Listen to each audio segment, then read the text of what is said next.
Hello everyone. Beginner guide to Power BI series မှာဆိုလို့ရှိရင် part 1က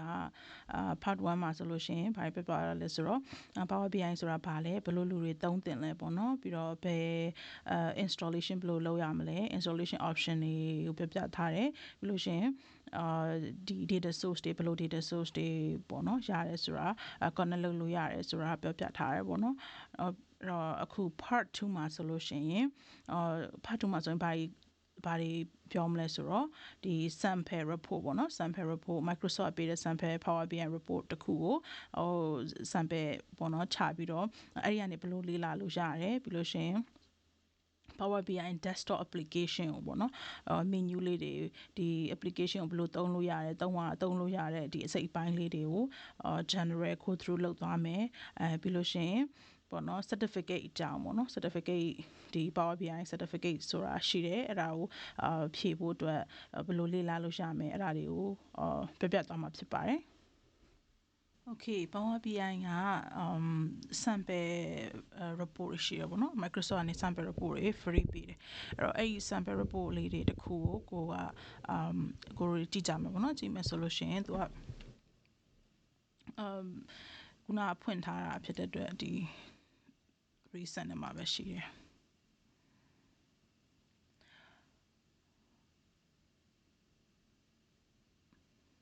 โอเคပေါ့နော်ဒီ sample report ထဲမှာဆိုလို့ရှိရင် sample report ကဒီပထမဆုံး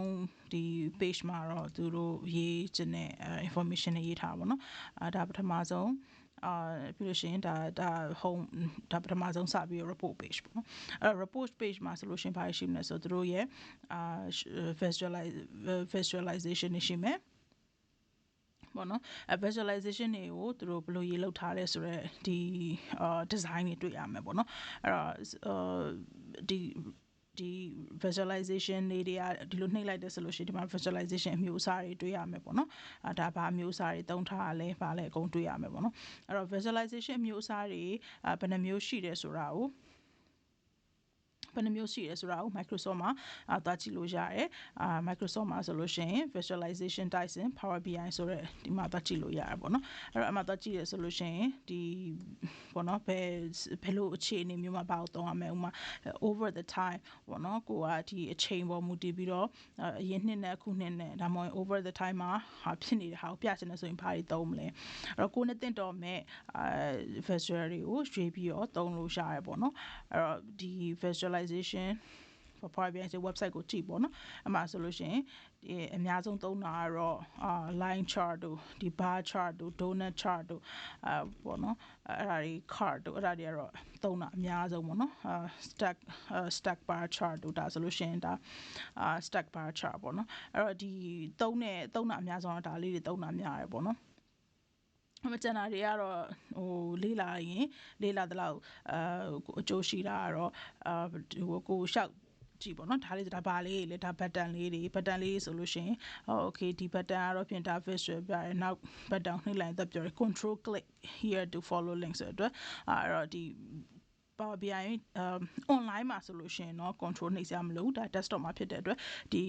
button ကိုနှိပ်ချင်တယ်ဆိုလို့ရှိရင် control ထည့်နှိပ်ရမယ်အဲ့တော့နှိပ်လိုက်တယ်ဆိုလို့ရှိရင်ဒါ table visual ကိုပြောင်းသွားပြီပေါ့နော်အဲ့တော့ table visual ကိုပြောင်းသွားပြီmatrix visual ပြောင်းသွားပြီဒီ visual နှိပ်လိုက်တယ်ဆိုလို့ရှိရင်ဒါပါstack bar chart ကိုပြောင်းသွားပြီပေါ့နော်အဲ့ဒါလေးတွေကိုအများကြီးလေ့လာလို့ရတယ်ပေါ့နော်ဒီday ကတော့ဒီ December report ဒီ day သွားမယ်ပြီးလို့ရှိရင်နောက်ထပ်ကိုပိုင်ပေါ့နော်ဟိုကိုတိုင်းအဲ့လိုမျိုးreport တွေကိုsample ပေါ့နော် create ကိုယ့်အကူလောက်ကြမယ်အဲ့ဒါတွေကတော့နောက်ထပ် video တွေမှာထပ်ပြီးတော့နောက်ထပ် video တွေမှာထပ်ပြီးပြောပြပေးမှာပေါ့နော်အခုကတော့ဒီလို sample report download လုပ်ပြီးတော့ရှောက်ကြည့်လို့ရတယ်လေ့လာလို့ရတယ်ဆိုတာကိုပြောပြတာပေါ့နော်Okay Power BI ရဲ့menu လေးတွေကိုလိုက်ကြည့်အောင်ပေါ့နော်အဲ့တော့ဒီ sample report ဖွင့်ထားတယ်အဲ့မှာfile menu မှာတော့ဒါ new ပေါ့နော်အသစ်လုပ်မှဆိုရင် new open report ဒါတွေပြောပြပါပြီပေါ့နော် Okay so home မှာဆိုပါရှိမလဲဆိုလို့ရှိရင် ဒီ data ပေါ့နော်ဘယ် data ထပ်ပြီးတော့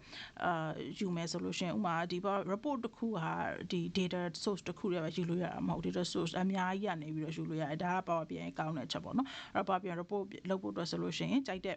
different data source ကနေ Excel ကနေယူပေါ့ Excel ကနေလည်းယူလို့ရမယ်SQL server ယူလို့ရမယ်เนาะဒီဟိုစာ CSV ဟို text file တွေကနေယူလို့ရမယ်database တွေယူလို့ရမယ် web တွေယူလို့ရမယ်အဲ့ဒါအကုန်လုံးကိုစုပေါင်းပြီးတော့Power BI ထဲမှာdata တွေကို massage လုပ်ပြီးတော့ cleaning လုပ်ပြီးတော့ reporting အတွက်ကိုready ဖြစ်အောင်ပေါ့နော် data တွေကိုtransform လုပ်ပြီးတော့report ထုတ်လို့ရတယ်ဒါ data Power BI ကောင်းတဲ့ချက်အဲ့တော့နောက်ထပ် data တွေထပ်ယူခြင်းနဲ့ဆိုလို့ရှိရင်ယူလို့ရအောင် get data ဆိုတဲ့ option တွေရှိမယ်ဒါ Excel ပေါ့နော် Excel ကိုချက်ချင်းသွားလို့ရအောင်လုပ်ပေးထားရှိမယ်ဒါတွေကတော့ data ဘိုင်းပေါ့နော်အဲ့တော့ data နဲ့ပတ်သက်တဲ့အပိုင်းနေပြီးလို့ရှိရင်transform data တော့transform data ဘာလဲဆိုတော့ data ကိုကိုက cleaning လုပ်မယ် transform လုပ်မယ်ဆိုတော့example ပေါ့နော်ဥပမာဆိုလို့ရှိရင်ဒါဟို store မှာဆိုလို့ရှိရင် okay ဒါဆိုလို့ရှိရင်ကိုကဒီထားပါတော့store မှာဆိုလို့ရှိရင်ကိုကstore မှာဆိုရင်ထားပါ type ရှိတယ် type မှာဆိုရင်ကိုက internet ပဲစိတ်ဝင်စားတယ်ဆိုရင် internet ဆိုပြီးတော့ပဲ filter လုပ်လိုက်တယ်အဲ့တော့ဒီကိုရဲ့ report တစ်ခုလုံးကဒီ internet store တွေကိုပဲသူကstore ပဲပြမယ်ပေါ့နော်အဲ့တော့အဲ့ဒါတွေကို filter လုပ်တာကြီးလုပ်လို့ရမယ်ပြီးလို့ရှိရင်top data type ကိုဒါ data type တွေကိုပြောင်းလို့ရမယ်ပေါ့နော်ဒါပါ data type လဲပြီးလို့ရှိရင် store က Excel ပေါ်မှာရေးထားတာတချို့တွေဆိုရင် manual entry ဖြစ်တဲ့အတွက်အမှားတွေပါနိုင်တယ်အမှားတွေဆိုတာဥပမာ empty ဖြစ်နေတာတို့ special character တို့အဲ့ဒါတွေအကုန်လုံးလဲသူတို့ဟို remove လုပ်လို့ရပါတော့ဟို empty ဖြစ်နေမမြင်ရဘူးတို့ဒါတွေဆို remove empty ဆိုလို့ရှိရင်ဒါကိုမမြင်ရဘဲနဲ့ space တွေဖြစ်နေတဲ့ဒီ row တွေဆိုလို့ရှိရင်သူ delete လုပ်ပြီးသွားမယ်ပေါ့နော်အဲ့လိုမျိုးရှိမယ်ပြီးလို့ရှိရင်ဥမာစလုံးပေါင်းနေပေါ့နော်အဲ့တော့ဒီမှာဆိုလို့ရှိရင်ငါ run ထားပါတော့သူကred ပေါ့နော်red red ဆိုတဲ့ဟာကကိုကဟိုဖြစ်နေရပေါ့နော်ဗာလဲစလုံးပေါင်းမှားနေတယ်အဲ့ဒါမျိုးဆိုလို့ရှိရင်သူ replace လုပ်ချင်တယ်ဆိုလို့ရှိရင်ဥပမာထားပါတော့ red ကိုတွေ့လို့ရှိရင်ပေါ့နော် red နဲ့ chain မှာexample ပြပြတာပေါ့နော်အဲ့မျိုးတွေရှိမယ် replace value ကသူက case sensitive ဖြစ်တယ်အဲ့တော့ red ကိုတွေ့ရင် resource chain okay so case sensitive ဖြစ်တယ်case sensitive ဖြစ်တဲ့အတွက်ဒီ replace အဲ့တော့ခုန red ဆိုတာက red ဖြစ်သွားပြီပေါ့နော်အဲ့လိုမျိုးဒီကို data cleaning လုပ်တာတွေလုပ်လို့ရမယ်ပေါ့နော်အဲ့ Excel သုံးပြီးလို့လည်းသိပါတယ် manual error တွေအများကြီးဖြစ်နေတယ်အဲ့ဒါတွေအကုန်လုံးကိုဒီထဲမှာအကုန်ရှင်းလို့ရတယ်ပေါ့နော်အဲ့တော့မှဒီတစ်ခုကို column တစ်ခုကိုထားပါတော့ဒီ column ကိုရှုပ်တယ်ကွာအဲ့ဒါမလို့ခြင်းဘူးဆိုလို့ရှိရင်လည်း remove column ပေါ့နော် remove column ဆိုပြီးတော့လုပ်လိုက်မယ်ဆိုပြုတ်သွားပြီတွေ့လားအဲ့ဒါမျိုးပေါ့နော်အဲ့တော့ဒီဒါပေမဲ့ तू ကဒီ cleaning လုပ်တဲ့အချိန်မှာကိုလုတ်ခဲ့တာအကုန်လုံး तू က step by step သူကတင်ထားတယ်အဲ့တော့ကိုကကြိုက်တဲ့အချိန်မရွေးပြန်သွားလို့ရတယ်ကြိုက်တဲ့အချိန်မရွေးပြန်ပြီးတော့ undo လုပ်လို့ရတယ်ပေါ့နော်အဲ့ဒါတွေရှိမယ်ပေါ့နော်ဟုတ်လို့ဆိုတော့ကိုစံပြနေတာ sample ပြနေတာဖြစ်တဲ့အတွက် apply ကိုမလုပ် apply ဆိုတာကျတော့ကိုလုပ်ခဲ့တဲ့ဟာတွေ step တွေအကုန်လုံးကိုဘောနော်တကယ်ကို finalize ကိုလုပ်မယ်ဆိုရင် apply ပေါ့အဲ့တော့ကိုကအခုကတော့ sample ပြတာဖြစ်တဲ့အတွက် close ပဲလုပ်မယ်เนาะကိုစံပြတာတွေအကုန်လုံးကိုမဖြစ်ဟိုပါဘောနော် apply မဖြစ်ချင်ဘူး just close ပေါ့နော်okay ပြီးလို့ရှိရင်ဒါ data ကို refresh လုပ်မယ်ပေါ့နော်ဥပမာ तू က Excel ပေါ့ဟိုပါပေါ့ database နဲ့ချိန်ထားရဲဆိုလို့ရှိရင် database က data ကို up to date ဖြစ်ချင်တယ်ဆိုရင် refresh လုပ်လို့ရမယ်ပြီးလို့ရှိရင်visual အသစ် create လုပ်မယ်ပေါ့နော် visual အသစ် create လုပ်မယ်ဆိုလည်းလုပ်လို့ရမယ်ပြီးရင် text box တွေပေါ့နော် text box create လုပ်လို့ရမယ်ပြီးရင်so visual ကိုဒီ from app source ဆိုတာဘာကိုပြောရလဲဆိုတော့ဒီ Power BI ရဲ့ဘေးတင်ပါတဲ့ဒီ store ပေါ့နော် visualization store ပေါ့ဒါပေမဲ့ from ဒီမှာဆိုလို့ရှိရင်ဒါပါ come on visual okay so visual ထည့်ယူလို့ရတယ်ဒါပေမဲ့ तू ကဒီ Power BI ဟိုဟာ email ထည့်ရမယ်ပေါ့နော်သုံးတဲ့ Power BI email service ကိုသုံးဖို့ email ထည့်ရမယ်တဲ့ဆိုတော့ okay အခုလောလောဆယ်တော့ယူသေးဘူးပေါ့နော်အဲ့ Power BI visual တွေယူလို့ရမယ်ပြီးလို့ရှိရင် custom visual တွေလည်း create လုပ်ပြီးတော့custom visual တွေကိုလည်း import လုပ်လို့ရမယ်ပေါ့နော်ပြီးလို့ရှိရင် new measure ဆိုတာဘာလဲဆိုတော့Excel မှာဆိုလို့ရှိရင် formula ပုံစံမယ်ပေါ့နော် formula ပုံစံမယ်အဲ့တော့ဒီမှာဆိုလို့ရှိရင် measure တွေကပေါ့နော် net say ဆိုလို့ရှိရင်ဒါ custom the sum ပေါ့နော် sum ပြီးလို့ရှိရင်ဒါ the static က so ဖြစ်တဲ့ဟာတွေအကုန်လုံး amount တွေကို sum up လုပ်ထားတယ်အဲ့ဒါနော်ဒါ DAX ဆိုတဲ့ဟာကdata analytic expression ပေါ့နော်အဲ့တော့ဒီဟာက complex ဖြစ်တဲ့ဒါကြတော့နောက်တစ် video တွေမှာထပ်ပြီးတော့ detail ပြောမယ်ပေါ့နော်ဒါတော့ quick measure လောက်တာအဲ့ publish ဆိုတာတော့ခုနပြောရပါပြန် service ပေါ်တင်မယ်ဆိုလို့ရှိရင် publish လုပ်ရမယ်ပေါ့နော်အဲ့ publish လုပ်မယ်okay do you want to save your changes and then okay so now Power BI ရဲ့service လုပ်မယ်ဆိုရင်တော့ email Power BI service အတွက် email လုပ်ပြီးအဲ့ဒါအတွက်ကိုခုလောလောဆယ်တော့မထည့်သေးဘူးပေါ့နော်ပြီးတော့insert ဆိုရတဲ့မှာကျတော့ဒီ component တွေပေါ့နော် component တွေထည့်လို့ရတဲ့ component တွေ insert ထည့်မယ်ပေါ့နော် modeling နဲ့မှာကျတော့ data နဲ့ပတ်သက်တဲ့ကိစ္စတွေပေါ့နော် data နဲ့ပတ်သက်ပြီး relationship တွေတို့measure တို့မှာဆိုလို့ရှိရင်ရှိနေတဲ့ relationship တွေကြည့်မယ်ဆိုလို့ရှိရင် manage relationship မှာဆိုရအကုန်လုံးမြင်ရမယ်ပေါ့နော်အမှဆိုရင်ခုနက new measure ဆိုတဲ့ menu ထပ်ရှိတယ်ပေါ့နော်အဲ့ဒါတွေအကုန်လုံးရှိမယ် parameter တွေရှိမယ် view ဆိုလို့ရှိရင်ကျတော့ဒါဟိုပါပေါ့နော်ဒီ report ရဲ့ရုပ်သွင်းပြင်ပေါ့အဲ့တော့ look and feel ပေါ့နော် look and feel တွေကိုဟိုဘယ်လိုပုံစံဘယ်လိုသိမ်းပေါ့နော်ဥပမာကိုယ့်ရဲ့ company ကအပြာနဲ့အဖြူပဲသုံးနေဆိုလို့ရှိရင်အပြာနဲ့အဖြူပဲtheme ကို create လုပ်ထားပြီးတော့report လုပ်တိုင်းမှာဒီ theme ကို apply လုပ်လို့ရတယ်ပေါ့နော်ပြီးလို့ရှိရင်ဒါတော့ view ပေါ့ဒါ mobile layout ကကြတော့ဥပမာကိုယ့်ရဲ့ report ကို mobile မှာ compatible ဖြစ်နေဆိုလို့ရှိရင်ကိုယ့်ရဲ့ mobile layout မှာကြည့်မယ်ပေါ့နော် mobile layout မှာကြည့်မယ်ကြည့်ပြီးလို့ရှိရင် तू က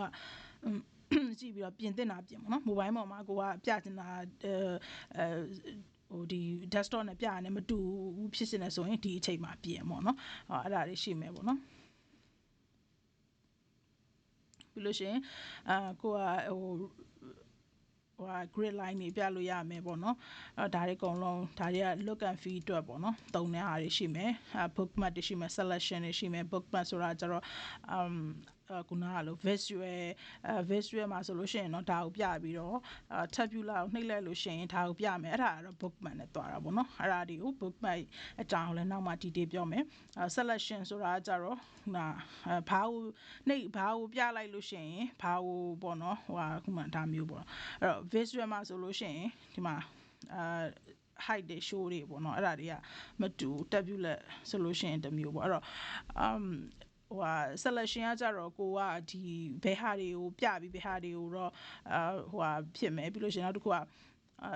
ဘယ် order ပေါ့နော်ဘယ်ဟာတော့အပေါ်ဆုံးမှာရှိပြီဘယ်ဟာတော့အောက်မှာရှိမယ် layer တွေအတွက်ကို selection အတွက်ကိုသုံးတယ်ပေါ့နော်အဲ့တော့ပြီးလို့ရှိရင် performance analyzer အကြတော့ perform ဒီ report ကအရင်နှင်းနေတယ်ဗါလေဆိုတော့အခါကြလို့ရှိရင်ကိုက debug လုပ်ရတော့မှာပေါ့နော် debug လုပ်မှဆိုလို့ရှိရင်ဘယ် report ဘယ် visual ကဘယ် formula ကပေါ့နော်ဘယ် formula က report နှေးစေတာလဲဆိုတော့ analyze လုပ်မယ်ဆိုရင် performance analyzer တွေသုံးမယ်ပေါ့နော် slicer ဆိုတော့ filter ပေါ့ filter တွေကို sync လုပ်တာတွေသုံးမယ်ပေါ့အဲ့ဒါတွေရှိမှာပေါ့နော်ဒီကျန်တဲ့ဟာတွေ read through ဆိုတာကတော့ is good to know ဘာလို့ဆိုတော့ဒီ report တစ်ခုနဲ့တစ်ခုကိုreport တစ်ခုမှာဒါကိုနှိပ်လိုက်လို့ရှိရင်နောက်ထပ် report ကိုခေါ်ဝါပေးတာလို့ပေါ့နော်နောက်ထပ် page တစ်ခုကိုခေါ်ဝါပေးတာလို့အဲ့ဒီဟိုဒါ Leo ဆိုတာဒါ store ပေါ့နော် store ရဲ့ဟောင်းနေတာနဲ့ဒီ store နဲ့ပတ်သက်တဲ့နောက်ထပ် page တစ်ခုခေါ်ဝါပြီးဒီ page တစ်ခုလုံးကဒီ store တစ်ခုလုံးရဲ့ပေါ့နော်ဟို details တွေကိုပြနေတယ်details တွေကိုပြချင်တယ်ဆိုလို့ရှိရင်ဆိုလို့ရှိရင်ဒါ read through ပေါ့ read through ဆိုတဲ့ function လေးလိုလာပြီးအဲ့ဒါတွေဆိုလို့ရှိရင် तू ကနည်းနည်းပေါ့နော် advance ဖြစ်သွားပြီဖြစ်တဲ့အတွက်အခုလောလောဆယ်တော့ဒီလောက်နဲ့ရက်ထားမယ်ပေါ့နော်Okay Microsoft Power BI ရဆိုလို့ရှိရင် तू က certificate ပေးတယ် certificate ရှိတယ်အဲ့တော့ အဲ့ဒါဘာလို့ခေါ်ဆို PL exam PL 300လို့ခေါ်တယ်အဲ့တော့ exam PL 300ကိုကပေါ့နော်ဒီဟိုဟာဖြည့်ချင်တယ်ဆိုလို့ရှိရင်ဘာတွေလေ့လာရမလဲဆိုလို့ရှိရင်ဒီမှာ skill set တွေရှိတယ်ပေါ့နော် skill set ဘာတွေကို measure လုပ်တယ်ဆိုတာပြောတယ်အဲ့တော့အများဆုံးပေးတာက model data နဲ့ visualize လုပ်တဲ့ဟာကိုအများဆုံး percentage နေနဲ့ပေးတယ်အဲ့တော့ဘာတွေ prepare လုပ်ချင်ဘယ်လိုလုပ်ရမလဲ online မှာ free ရှိတယ်เนาะဘယ်မှာသွားပြီးတော့ပတ်စံပေးပြီးတော့ဝယ်ကြမလို့ online မှာ free ရှိတယ်တစ်ခုပြီးတစ်ခုသွားလို့ရတယ်ပေါ့နော် step by step သွားလို့ရတယ် discover data analytics start ဆိုပြီးသွားလိုက်လို့ရှိရင် तू ကတစ်ခုပြီးတစ်ခုကို तू ခေါ်သွားလိုက်မယ်အခါကျရင်ကိုတစ်ခုပြီးတစ်ခုသွားပြီးလေ့လာရုံပဲပေါ့နော်ပထမတစ်ခေါက်ဖတ်လိုက်လို့နားမလည်ကိစ္စမရှိဘူးဒုတိယတစ်ခေါက်ဖတ်တတိယတစ်ခေါက်ဖတ်ဒါဆိုရင်ဖတ်တိုင်းမှာကိုကပို့ပြီးတော့နားလည်လာလိမ့်မယ်ပေါ့နော်ဖတ်ရင်းနဲ့လည်းကိုက online hands on နေကိုကလုပ်မယ်ဆိုလို့ရှိရင်ကိုရဲ့ဒီလက်တွေ့ရဲ့ knowledge နဲ့ဒီဖတ်ထားတဲ့ဟာနဲ့ပေါင်းပြီးတော့ပို့ပြီးတော့နားလည်လိမ့်မယ်ပေါ့နော်အဲ့တော့စာမွေးဖြစ်မယ်ဆိုလို့ရှိရင်အနည်းဆုံးတော့နှစ်ခါသုံးခါတော့ဖတ်မိကြမှာပါအဲ့တော့စာမွေးဖြစ်မယ်ဆိုပြီးတော့ဆိုလို့ရှိရင်စာမွေးနဲ့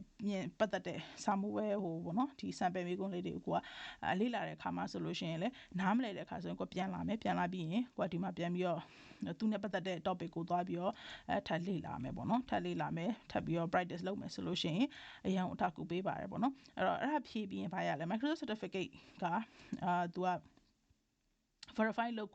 လို့ရတယ် online link တစ်ခုပေးပါတယ်အဲ့ဒါဘာလဲဆို creditly ပေါ့နော် creditly နဲ့ဆိုပြီးတော့ link တစ်ခုပေးတယ်အဲ့ဒါကိုဗာဖြည့်ပြီး exam ဝက်တစ်ခုဖြည့်ရင်ဘာရမလဲဆိုတော့ Power BI data analyst ဆိုတဲ့data analyst associate ဆိုတဲ့ batch ရမယ်ပေါ့နော်အဲ့တော့အဲ့ဒါတွေကိုသူကဘာဖြစ်လဲဆိုတော့တစ်နှစ်ပေါ့နော်တစ်နှစ်ပေးတယ်valid ကတစ်နှစ်ဖြစ်တယ်ဒါပေမဲ့နောက်တဲ့ renew တစ်နှစ်ပြည့်ခါနေရင်သူ renew လုပ်ဖို့အတွက်သူ reminder လုပ်တယ်အခါကြလို့ရှိရင်ကိုကrenew လုပ်ဖို့အတွက်သူဒီတိုင်းတော့ renew လုပ်လို့မရဘူးပတ်စံနဲ့ထပ်ပေးကြမလို့ဘူးဘာဖြစ်လဲဆိုတော့သူက quiz လေးတွေမေးတယ် quiz လေးအဲ့ quiz လေးတွေကလည်းမခတ်ဘူးစာမွေးဖြည့်တယ်လို့မျိုးမဟုတ်ဘူးပေါ့နော်သူအချိန်ကျတဲ့လောက်ယူပြီးတော့ဖြည့်ပြီးရင်လည်းသူကမအောင်ဘူးဆိုလည်းထပ်ဖြည့်လို့ရအဲ့လိုမျိုး quiz လေးထပ်ဖြည့်လိုက်တာနဲ့သူက renew လုပ်ခွင့်ဖြည့်ပြီးအောင်ပြီဆိုရင်သူက renew ဖြစ်တယ်နောက်တစ်နှစ်ထပ်ပေးတယ်ပေါ့နော် beginner guide to Power BI series မှာဆိုလို့ရှိရင် part 1နဲ့ part 2 video လေးတွေကိုတင်ဆက်ပေးထားပါတယ်အဲ့တော့ထပ်ပြီးတော့လည်းတင်ဆက်ဖို့အစီအစဉ်ရှိပါတယ်အဲ့တော့ part ဘယ်လို video တွေလဲဆိုတော့ report ကိုယ့်ဘက်ကို Excel နဲ့ချိန်ပြီးတော့ကိုယ့်ဘက်ကို report တစ်ခုလုပ်ကြည့်မယ်အဲ့ဒါတို့နောက်တစ်ခုကdata cleaning ပေါ့နော် data cleaning နဲ့ပတ်သက်ပြီးတော့ transform data ဆိုတဲ့ tab မှာတွားလိုက်လို့ရှိရင်data ကိုဘယ်လို clean လုပ်မလဲဒီဘယ်လို transform လုပ်မလဲပေါ့နော် report လုပ်ထုတ်ဖို့အတွက်ဘယ်လိုမျိုးready လုပ်မလဲဆိုတဲ့အားလေးတွေ step by step တွေအဲ့ဒါတွေကိုလည်းနောက်တစ် video လေးမှာတင်ဆက်ပေးသွားမယ်ပေါ့နော်အဲ့အပြင်ကိုနောက်ထပ်ဒီပို့ပြီးတော့နက်နေတဲ့